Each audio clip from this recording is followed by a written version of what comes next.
સદગુરુ સાહેબનો જલારામ બાપાની જય, વ્યાસપીઠની જય, જય તો બોલો. જય. હું કાલનો બપોરે જમેલો છું, હજી મને પાવર છે. આજે મોડાસા નગરમાં અહીંયા આગળ સુંદર સ્થળ સરસ છે, મિલ્ક કમિટી. અને એ મિલ્ક એટલે દૂધને વલોવી ઘી મેળવવાનું છે. અને આપણે બધા દૂધને વલોવી અને ઘી મેળવવા માટે ભેગા થયા છીએ. એટલે એના આયોજકો બધા જ આપણે મોડાસાના અહીંના વતની છીએ.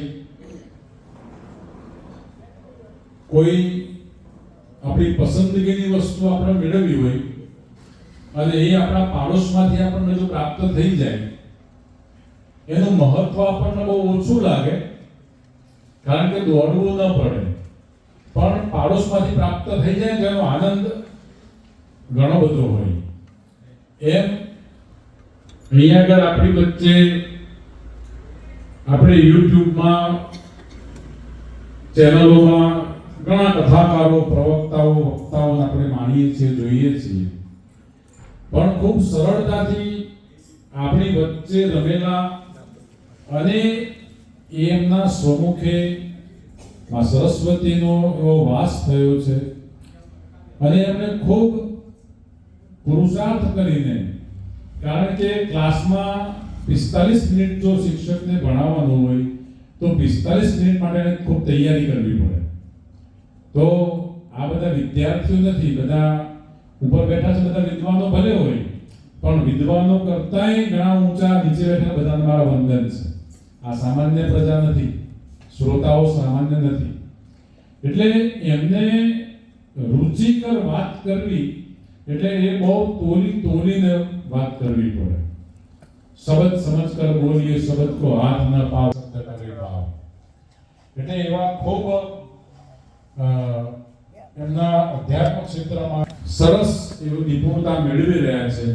એવા અમારા ખૂબ ધનગીરી બાપુઓ, મહેશગીરી બાપુઓ, એને અમારી લગભગ અમારી જોડી છે.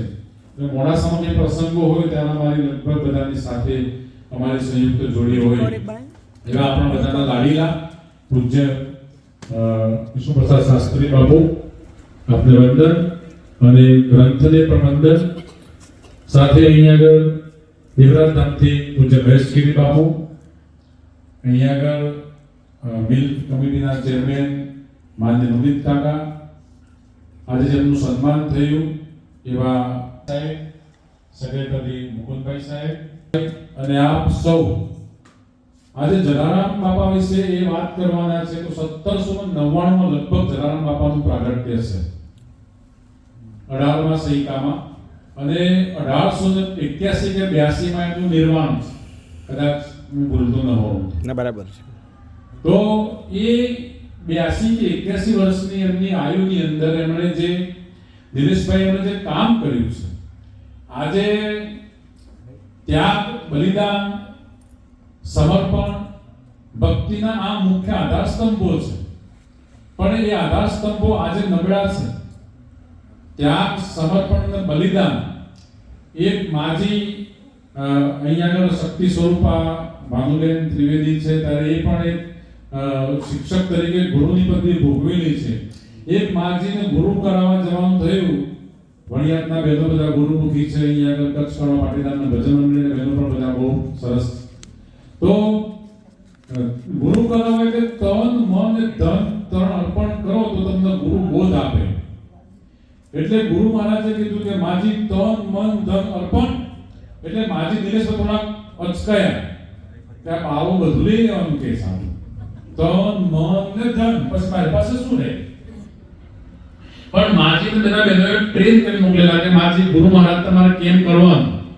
તો માજીએ કન્ડિશન મૂકી કે મારી સામે એક શરત છે, તન, મન, ધન અર્પણ ખરું, પણ 2 વીઘાનું મારું એક ખેતર છે એ નહીં, એટલું તો મારી પાસે રાખવાનું.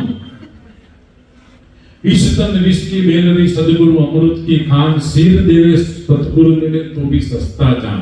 એટલે જલારામ બાપાએ જે ત્યાગ વીરબાઈના માંગા કરવા આવ્યા દ્વારે શ્રી હરિ પત્નીના ગાન ગઈ પત્નીના ગાન તે દીધા જલા જોગિયા તારો રે પરચો ભારી ભૂખ્યાનો તું ભંડારી લંગડાને હાલતા બનાવ્યા જલા જોગિયા જોગી જલારે તારી પ્રેમ ભરી અખિયા એ એમની દ્રષ્ટિ અમી દ્રષ્ટિ હતી અને એમની દ્રષ્ટિ થકી જલારામ બાપુએ જે વાયુ એ વખતમાં અને એ વાવેલું બીજ સાહેબ આજે વડલો થઈને વડલાના આજે છાંયડાની જરૂર નથી। દિનેશભાઈ એમણે કીધું ને કે ત્યાં પૈસાની પાછા તો જલારામ બાપાનું રોપેલું છે અને એ બીજ સંતે રોપ્યું હોય સાહેબ ત્યારે સંતનું બીજ રોપેલું ક્યારેય વ્યર્થ ન જાય।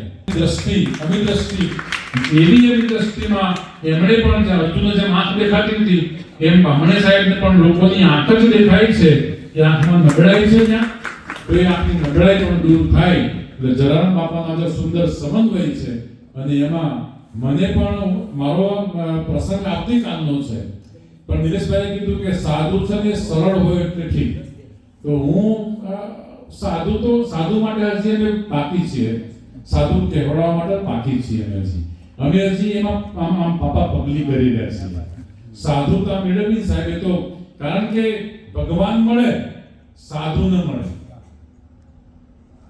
भगवान प्राप्त કરી શકાય પણ કારણ કે राम किशन से कौन बड़ा उन्होंने भी गुरु की नाम में धनी सतगुरु आगे आदीना रामचंद्र वशिष्ठ पासे गया कृष्ण दुर्वासा पासे गया साधुओ હતા તો ભગવાન સાધુ પાસે જઈને ભગવત પ્રાપ્તિ કરી શકેલા છે એટલે સાધુ અમારા માટે સાધુત્વ તો બહુ છેટું છે પણ છતાં એ યાત્રાના મુસાફર છીએ અને આપ સૌની ઉર્જા વડે આપ સૌના આશીર્વાદ વડે અમારી પણ યાત્રા સંપન્ન સારી રીતે થાય એવી અપેક્ષા કરી પુનઃ વ્યાસપીઠને વંદન આપ સૌને વંદન અમારું સન્માન કર્યું ત્યારે આપને દાદા બધાને ખૂબ ખૂબ ધન્યવાદ અને આ મિલ્ક કમિટી